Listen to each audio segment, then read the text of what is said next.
Hola, espero se encuentren muy bien. Vamos a comenzar nuestra tercera clase de poética hebrea. En esta oportunidad vamos a trabajar el libro Cantar de los Cantares, ¿sí? Por eso ya voy a ir compartiéndoles pantalla y empezamos esta breve introducción que espero pueda servir para que puedan después leer los textos, ¿sí? Bueno, en cuanto al título, es un superlativo en la lengua hebrea, ¿sí? Así como en castellano generalmente se expresa el superlativo añadiendo al final de la palabra ísimo, como por ejemplo bellísimo, carísimo, ¿sí? En hebreo se expresa lo mismo diciendo, por ejemplo, Santo de los santos, Señor de los señores, ¿sí? Por eso estamos frente a un superlativo, ¿sí? Cantar de los cantares, Shir HaShirim, en hebreo, eh, y en castellano no hay ninguna palabra, ¿sí? Para expresar esa idea de la misma manera. A lo sumo podríamos decir el canto por excelencia o el canto mayor, ¿sí? Pero fíjense que hay un juego, una musicalidad en la expresión que tiene mucho que ver con esto de la poética, ¿sí? Entonces, ya es hermosísimo, ¿no? El título y ya nos invita a ponernos en este mundo de la poética hebrea. Bueno, esta obra se trata de una obra poética escrita en forma de drama, ¿sí? Y fue pensada para ser representada por actores en un escenario, ¿sí? Trata sobre los incidentes entre dos enamorados a los que acompaña un coro que solo va a intervenir para hacer algunos comentarios para aclarar el sentido de algunas escenas, ¿sí? Esta clase de representaciones eran comunes en las fiestas de casamiento, ¿sí? En todo el mundo oriental. Estas celebraciones duraban varios días, por lo que había que hacer algo para entretener a todos los invitados y por lo general se hacían estas representaciones teatrales, ¿sí? En estas obras abundaba el aspecto lascivo, ¿sí?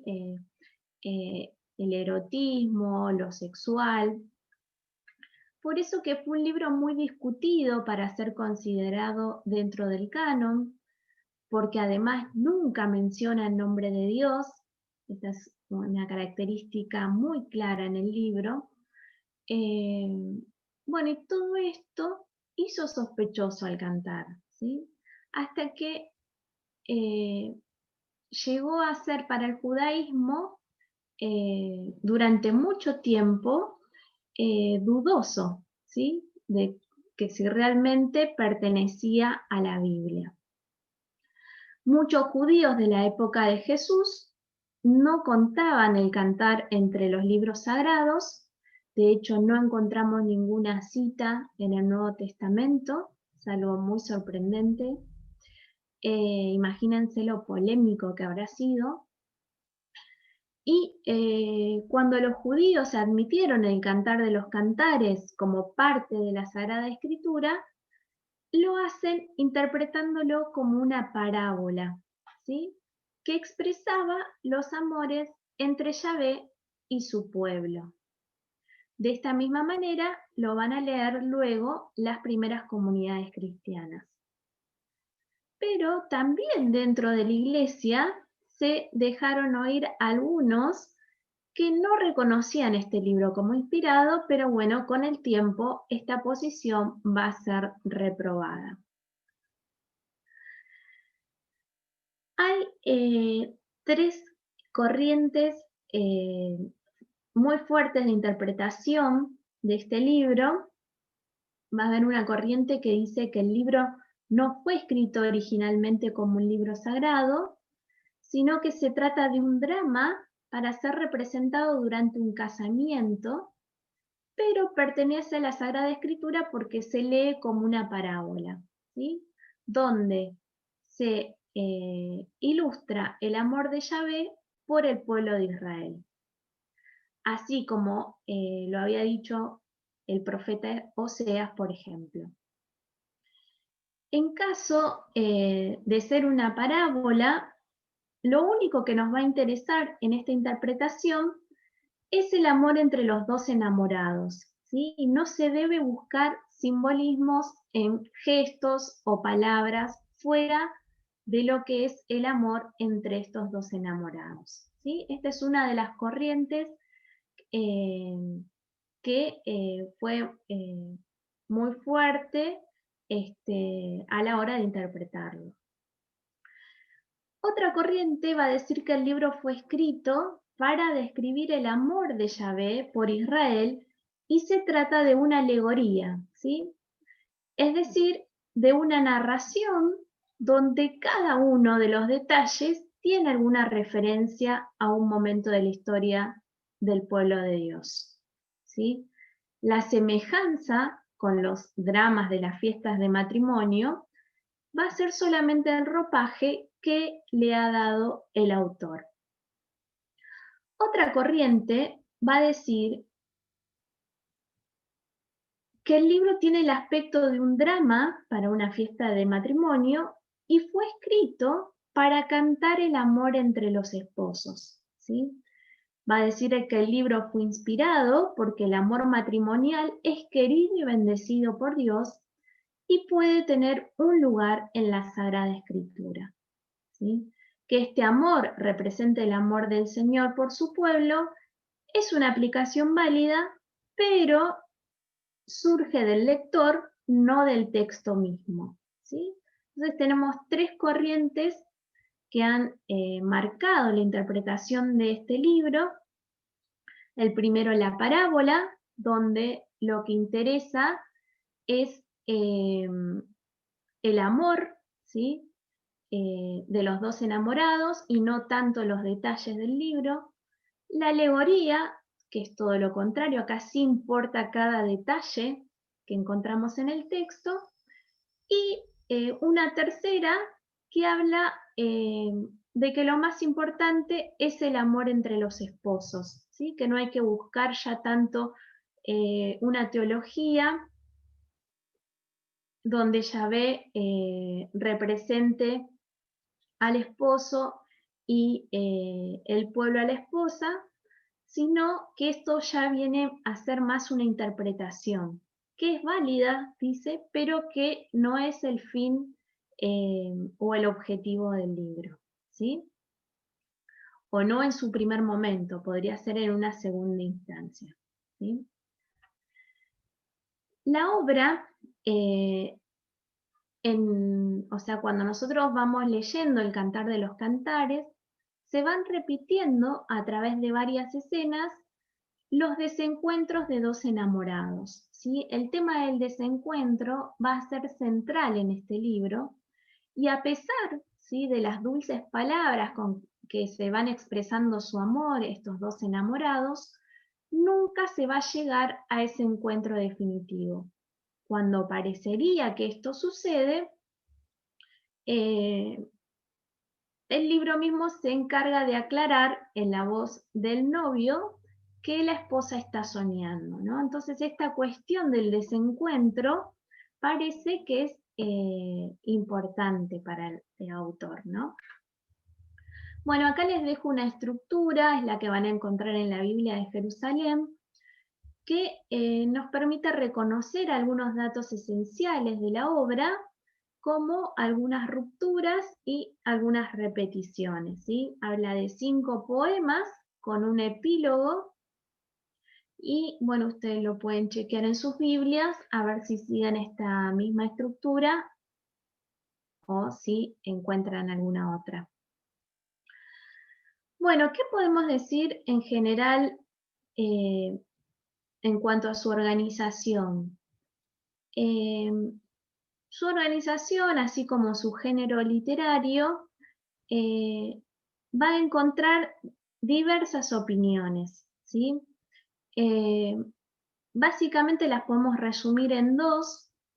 Una que sostiene que el libro es una antología de poesías encadenadas temáticamente o a través de palabras claves, ¿sí? Y otra que va a decir que el libro es una unidad literaria, ¿sí? Más que una colección de poemas, se ve en el Cantar una obra dramática, ¿sí?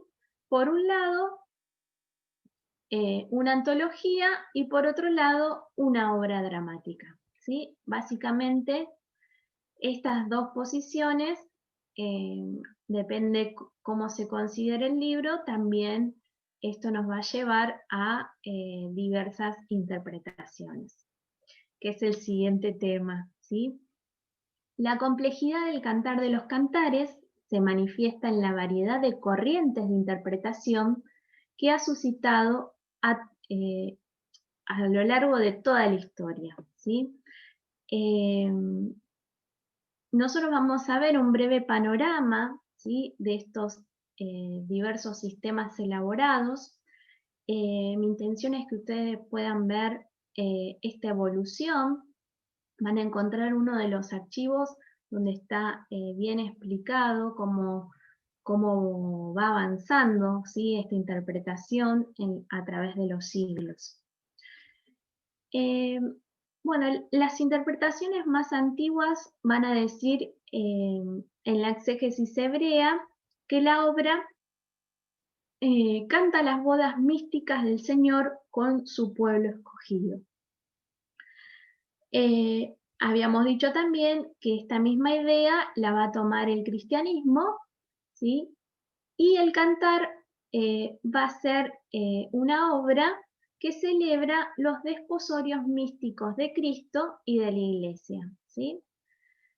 Hacen una adaptación a la realidad que está viviendo el pueblo. La evolución normal de esta exégesis va a recibir especificaciones más particularizadas, sobre todo en el caso de la esposa, ¿sí? Los padres de la iglesia, sobre todo, van a decir en su momento que la esposa tiene un carácter más particular, algunos lo van a denominar humanidad, otros ven representada el alma fiel e incluso la Virgen María, ¿sí? Pero no van a salir de la línea trazada por la exégesis hebrea, ¿sí? Es una línea que va a ir evolucionando, pero sin mucha diversidad. A todo esto vamos a encontrar también voces discordantes. ¿Se acuerdan que había como 3 líneas de interpretación? Y esto fue también a través de todas las etapas de esta evolución de interpretación. Vamos a encontrar una voz que decía que al cantar había que interpretarlo como una evocación del matrimonio de Salomón con una princesa egipcia, ¿sí? Esto va a ser desestimado por el Quinto Concilio Ecuménico y lo van a desestimar por considerarlo un sentido muy literal, ¿sí?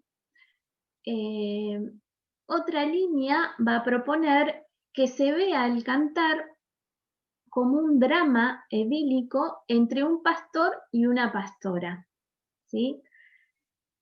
Y una tercera línea de interpretación que va a intentar conciliar un poco y va a decir que lo que se debe entender es que el cantar evoca los amores de Salomón y una de sus esposas, ¿sí? Pero que el matrimonio del príncipe habría sido dispuesto por Dios, ¿sí? De manera que va a significar la unión mística del Señor con Israel y de Cristo con la Iglesia, ¿sí? Va a intentar conciliar estas concepciones que parecen tan opuestas, ¿sí? Por un lado, el tema de los personajes de los cuales habla el cantar, Y por otro lado, el tema de la interpretación teológica, ¿sí? ¿A quién se refiere con cada uno de esos personajes? Esto va a seguir evolucionando a través de los siglos. Ustedes saben que a partir del siglo XVIII la ciencia bíblica avanza muchísimo y empieza a haber como una evolución en todas estas interpretaciones y nos vamos a encontrar con una triple corriente de interpretación, ¿sí? Van a estar los que siguen partidarios de la antigua tradición alegórica, ¿sí? Esta que decíamos, la tradición hebrea. Bueno, van a seguir algunos interpretando de esta manera. Vas a resurgir otra tendencia que había sido desechada por el Quinto Concilio, ¿sí? El tema de la pastora que habría sido raptada a su prometido e introducida en el harem de Salomón, ¿sí? Ella se va a rehusar a las insinuaciones y los dones del rey y este se va a ver obligado a devolverle su libertad. ¿Sí? Se sigue en esta línea otra línea de interpretación. Y una tercera que se la denomina corriente tipológica, donde hay un sentido literal del cantar y se aplicaría a una boda ideal, ¿sí? Esta figura típica de la unión de Dios y del hombre, ¿sí? Estas tres corrientes van a seguir avanzando hasta la actualidad, ¿sí? Yo acá les dejo los autores que van a seguir interpretando de esta manera para que ustedes vean cómo va avanzando la exégesis, pero me interesa ver que aparte de la pastora raptada y todas las cuestiones alegóricas que se siguen viendo, hay una posición muy interesante que es la llamada natural, ¿sí? Que es novedosa, que va a ser una crítica al modelo salomónico, ¿sí? Van a hablar de un aspecto omitido hasta ahora en los comentarios que se disponen, ¿sí? Lo denomina la crítica del modelo salomónico de conducta sexual y a través de esta crítica también se va a cuestionar el estilo de vida, ¿sí? El mundo de la riqueza y la frivolidad. En otras palabras, nos dice esta corriente que el Salomón del cantar no es representado como el modelo de amador, sino como el antihéroe que refleja Primera de Reyes, capítulo 11, del 1 al 13, ¿sí? Cuyos desórdenes sexuales derivan en idolatría y provocan la furia de Dios. Es muy interesante, ustedes lo van a poder chequear después en sus Biblias, va a formar parte de la pequeña tarea que les dejo para también que ustedes puedan leerlo, pero es muy interesante verlo desde este punto de vista, ¿sí? Como una crítica al modelo salomónico. Bueno, el cantar describe la experiencia de amor de una pareja y esta experiencia es representada en sus múltiples dimensiones, ¿sí? Las imágenes del cantar son muy profundas, ¿sí? Donde se describe, por ejemplo, la angustia de la soledad, la búsqueda, los miedos, la exaltación del ser amado, el placer de la unión sexual, los deseos, las frustraciones, ¿sí? todo esto lo vamos a ir encontrando a través de nuestro libro. Este es el tema del cantar, ¿sí? Tal cual nosotros lo interpretamos, va a decir esta corriente. Acá la cuestión es el amor intenso y fiel de una mujer y de un hombre, ¿sí? Pero el cantar, en su desarrollo del tema, también va a presentar a los enemigos de este amor de la pareja, ¿sí? Aquellos personajes que acechan e incomodan a los amantes, ¿sí? Hay algo característico y es que todos los personajes que se presentan en el texto, de una u otra manera, se oponen al amor de estos jóvenes, ¿sí? Y estos personajes, va a decir esta corriente, encuentran su eje aglutinante en la figura de Salomón, ¿sí? Entonces, ¿qué es lo que está proponiendo esta clave de lectura? Va a decir que eh, las relaciones de oposición que el texto presenta entre la pareja y el modelo de vida salomónico y de su mundo es lo que el autor está queriendo poner en evidencia, ¿sí? Bueno, es algo que hasta el momento no habíamos encontrado en ninguna de las corrientes que veníamos viendo, ¿sí? Me pareció interesante poder leerlo de esta manera. eh, no quiere decir que sea la única, ¿no? Pero que sea la única manera de leerlo, pero me pareció interesante, ustedes vieron en la clase anterior cómo también en el libro de las Lamentaciones el pueblo empieza a cuestionarse todas las instituciones y es interesante poder verlo también en nuestro libro como una crítica al modelo salomónico y a la monarquía, ¿no?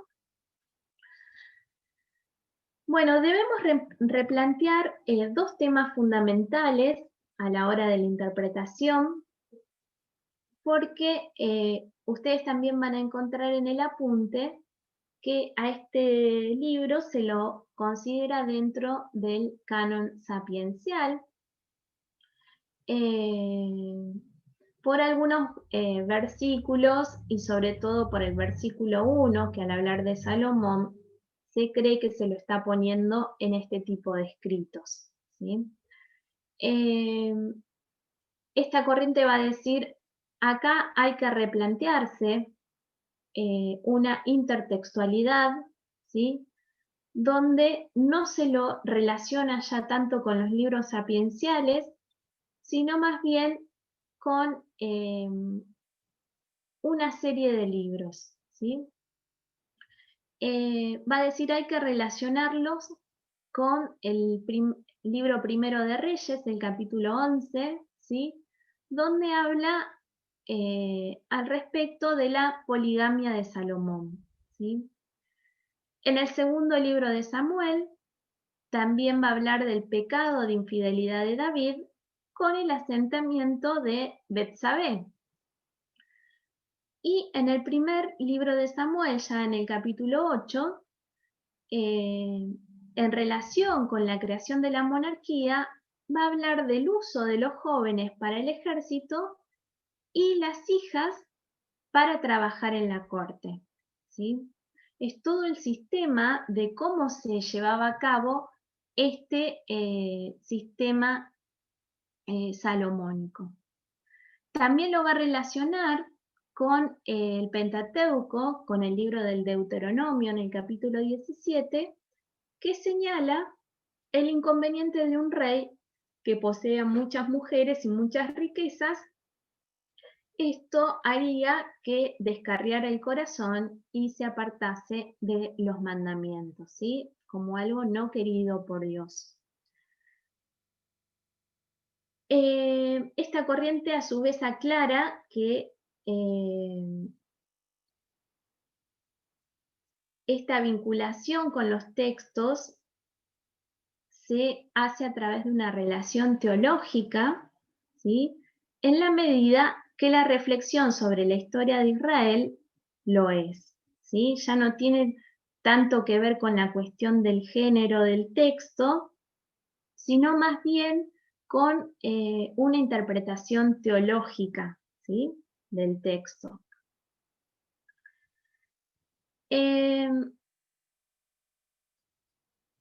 Aparte de la intertextualidad, ¿sí?, que estuvimos viendo recién, va a decir, hay un segundo punto que también hay que tener en cuenta, y es respecto a si el cantar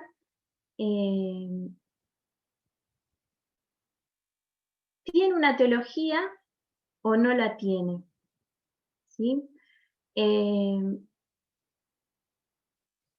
Hay dos posiciones, ¿sí? Unos que van a decir que sí y otros que no. Los que dicen que sí leen el cantar como una alegoría en la cual se describe la relación entre Dios y su pueblo, ¿sí? Es la típica interpretación que viene por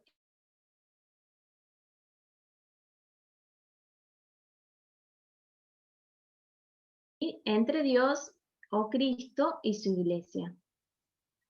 La lectura alegórica tiene a su favor siglos de tradición y el hecho de que se haya considerado en el siglo I para incorporarlo al canon hebreo fue algo muy fuerte, ¿sí? La amplia aceptación entre los rabinos del primer siglo de esta lectura fue heredada por la Iglesia cristiana, que no hizo más que transponer los personajes de la alegoría a la nueva realidad teológica, ¿sí?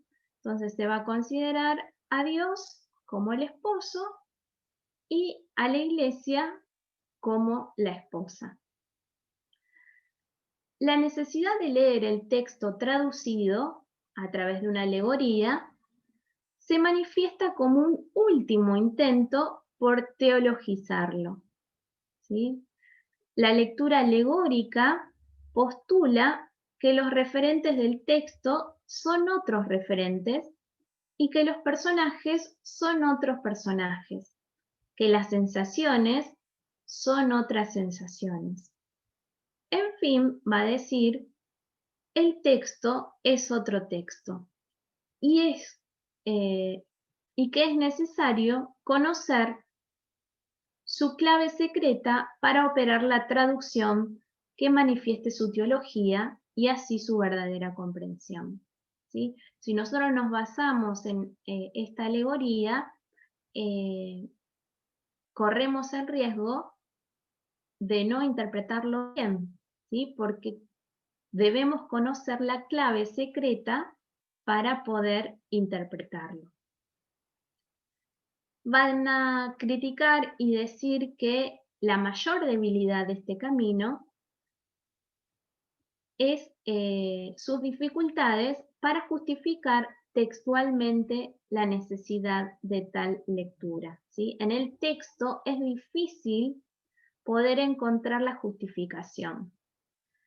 No resultan claros en el texto los signos que sugieren la intención alegórica y resultan inconsistentes los argumentos por vía negativa. Dado que está en el canon y no se ven sus contenidos espirituales o teológicos con claridad, entonces debe ser leído alegóricamente, pero este modo de razonar muestra nuestra incapacidad de comprender el texto o de aceptar su contenido que una supuesta oscuridad en este libro, ¿sí? Entonces, es muy fuerte la crítica que se da a los que han venido interpretando este texto a través de la alegoría, sobre todo porque es difícil discernir cuál es la clave de interpretación, ¿sí? A simple vista parecería fácil decir, bueno, sí, es Dios y el pueblo, es más que obvio que no pueden ser otros. Si hablamos del amor, es esto. Pero si vamos al texto, es algo difícil de poder justificar, ¿sí?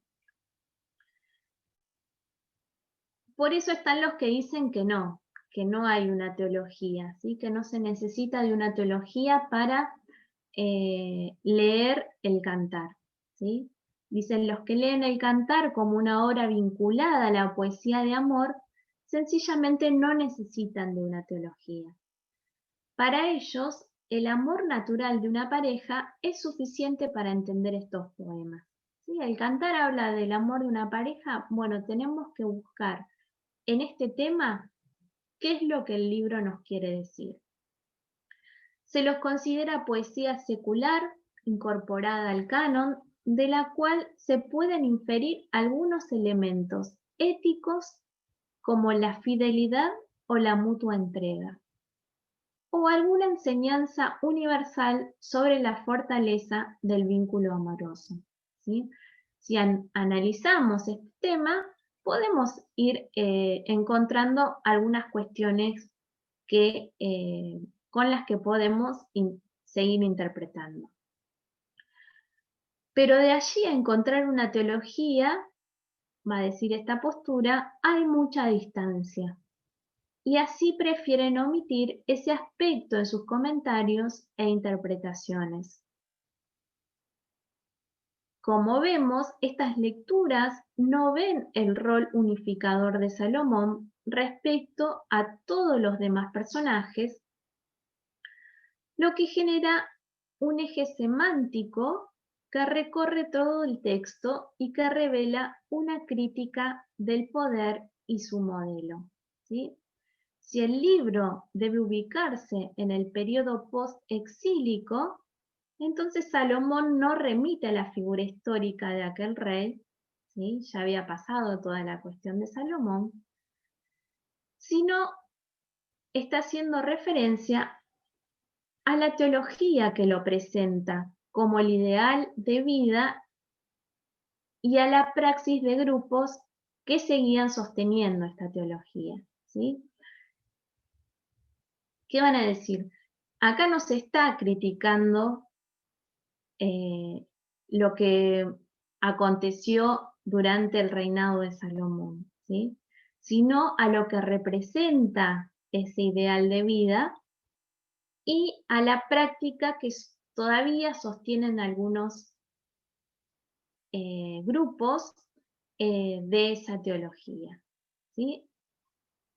Es muy interesante pensar que a través de este libro se está haciendo una crítica del poder y su modelo. Esta interpretación natural que venimos profundizando describe la experiencia concreta de una pareja, ¿sí? Que es de lo que habla en nuestro libro, y no de arquetipos ideales, ¿sí? No ha omitido una sutil pero discernible crítica al modelo de amor y vida salomónicos, ¿sí? Si los libros de 1 y 2 Crónicas, escritas durante el tiempo del Segundo Templo, van a evitar las conductas éticas sombrías de David y Salomón, porque justamente fortalecer una teología que privilegia la casa de Judá, el templo y el culto de Jerusalén, el cantar refleja otra perspectiva teológica, ¿sí? Para lo cual no hay motivos que induzcan a presentar a aquella casa real como modelo, ¿sí? El cantar justamente va a ser todo lo contrario. El libro desarrolla esta teología en la medida en que ayuda a iluminar por contraste el tema central del cantar, ¿sí? Que es su interés. De modo que parecerá simple y breve, pero se entronca con tradiciones teológicas de mucho peso en la historia de Israel, ¿sí?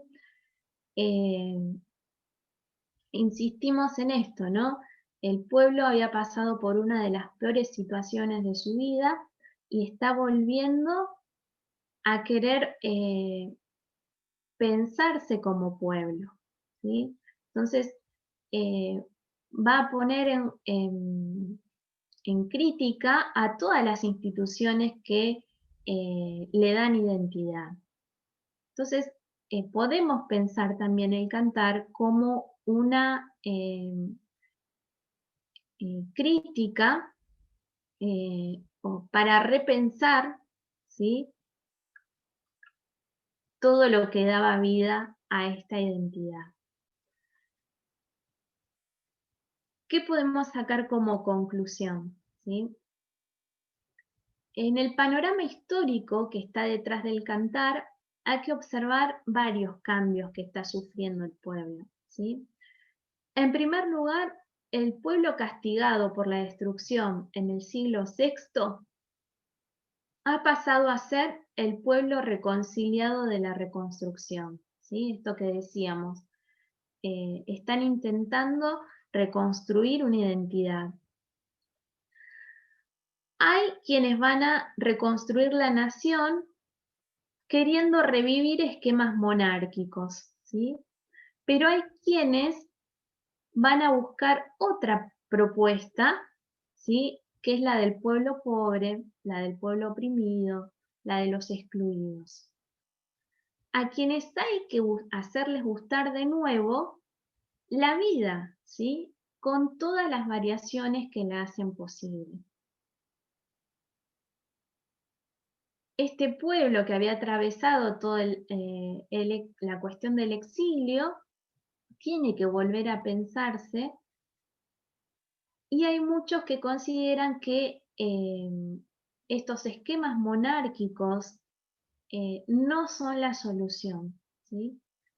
Hay que empezar a mostrarle al pueblo que hay otras opciones.